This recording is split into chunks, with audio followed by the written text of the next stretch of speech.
India में approximately 2.5 crore couples infertility से सफर कर रहे हैं। पूरे 5 साल हो गए तुम्हारी शादी को, लोग पूछ रहे हैं अभी तक एक बच्चा नहीं दे पाई। घर में एक बच्चा तो होना चाहिए। WHO के अनुसार 12% फीमेल्स अपनी रिप्रोडक्टिव एज में इनफर्टिलिटी का सामना कर रही है। आज हम बात करेंगे टॉप 3 रीजंस के बारे में जिसकी वजह से इनफर्टिलिटी बढ़ रही है। बट उससे पहले ही समझते कि आखिर वो होता क्या है। अब बहू की गोद भर दे। तुम्हारी छोटी बहन के भी बच्चे हो गए। हमारे सारे फ्रेंड्स सबके बच्चे हैं। पिछले 2 बार से चूक रहा है। कोई दिक्कत हुई तो एक सेकेंड ओपिनियन तो ले लो। I'm sorry to say Avanti is not medically fit to have a child.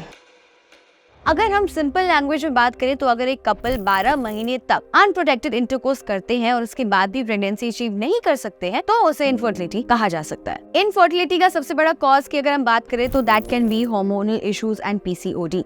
India में 1 in every 5 women are prone to having these hormonal issues and PCOD, जिसका डायरेक्ट इम्पैक्ट पड़ता है मेंस्ट्रुअल साइकिल पर and ovulation पर। For example, around 72% of the female population experience stress. जब आप stress feel करते हो तो आपकी बॉडी में 2 नेचुरल हार्मोन्स रिलीज होते हैं, one is cortisol and the other one is adrenaline. जब आपकी बॉडी में ये जो स्ट्रेस हार्मोन्स है फ्रीक्वेंटली रिलीज होते हैं, आपकी ब्लड स्ट्रीम में रहते हैं, तब आपकी बॉडी में हार्मोनल इम्बैलेंस क्रिएट होता है जिसकी वजह से आपकी मेंस्ट्रुअल साइकिल पर असर पड़ता है एंड इनफर्टिलिटी बढ़ती है। मेन एंड वुमेन में डिक्रीज लिबिडो भी देखने को मिलता है। और क्योंकि स्ट्रेस, मूड स्विंग्स और इरिटेबिलिटी दोनों को ट्रिगर करता है, इससे हार्मोनल इम्बैलेंस होता है जिससे PCOD होने के चांसेस बढ़ जाते हैं। PCOD पर हमने एक डिटेल वीडियो भी बनाई है अपने चैनल पे, आप उसको वहाँ देख सकते हैं। एक और मेडिकल कंडीशन है जिसकी वजह से फीमेल रिप्रोडक्टिव हेल्थ इफेक्ट होती है, उसका नाम है एंडोमेट्रियोसिस। एंडोमेट्रियोसिस एक कंडीशन है जिसमें आपके यूट्रस के बाहर एंडोमेट्रियल टिश्यू ग्रो होता है। ये जो टिश्यू है वो आपके पेल्विस ऑर्गन पे भी ग्रो कर सकता है जिसकी वजह से आपको पेन और फर्टिलिटी इश्यूज हो सकते हैं। रिसर्च के अनुसार जिस भी वुमन को एंडोमेट्रियोसिस होता है उनके इनफर्टिलिटी के चांसेस बढ़ जाते हैं। Second reason is diet. According to a report, India में 450 करोड़ से ज्यादा फीमेल्स ओवरवेट एंड ओबीस है। ओबेसिटी की वजह से आपका मेटाबॉलिज्म स्लो हो जाता है जिसकी वजह से आपका कैलोरी बर्न करने का जो प्रोसेस है वो भी स्लो हो जाता है। जब आपका स्लो मेटाबॉलिज्म होता है तो आपकी बॉडी एक्स्ट्रा कैलोरी स्टोर करती है जो कि फैट के रूप में बदल जाती है। स्लो मेटाबॉलिज्म की वजह से आपका वेट भी गेन होता है और इंसुलिन रेजिस्टेंस का जो रिस्क है वो भी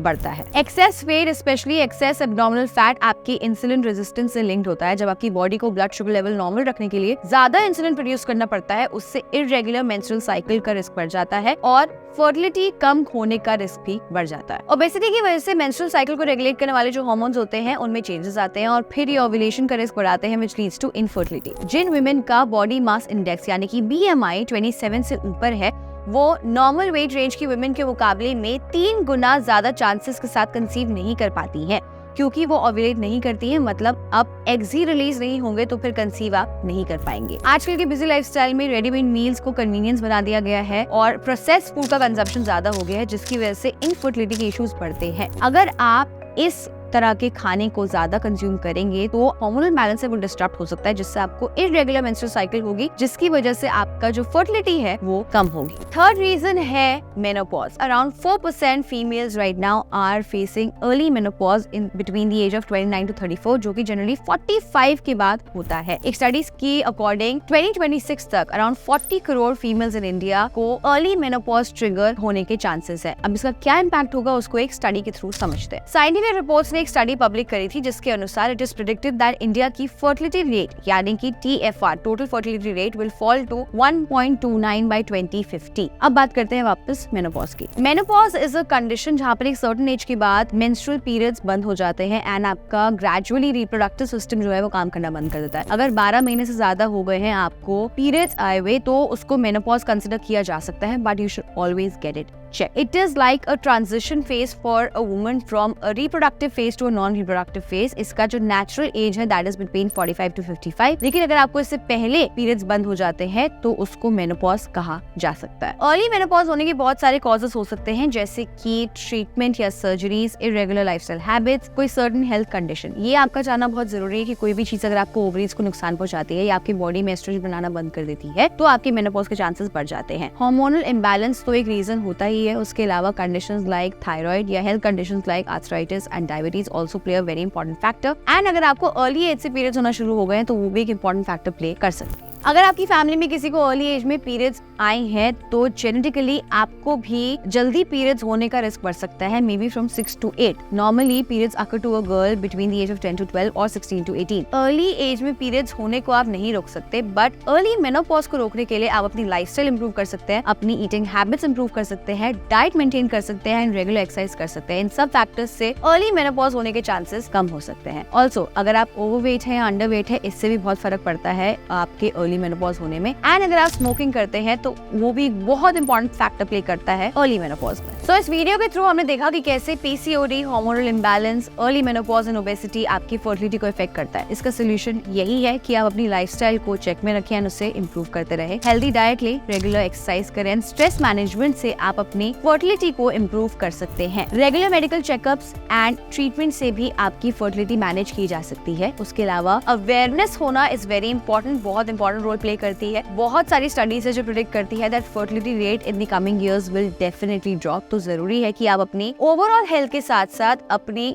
फर्टिलिटी जो हेल्थ है उसके बारे में भी अवेयर रहें एंड उस पे काम करना शुरू करें. Share this video with your female friends, with all the women around you. Take care.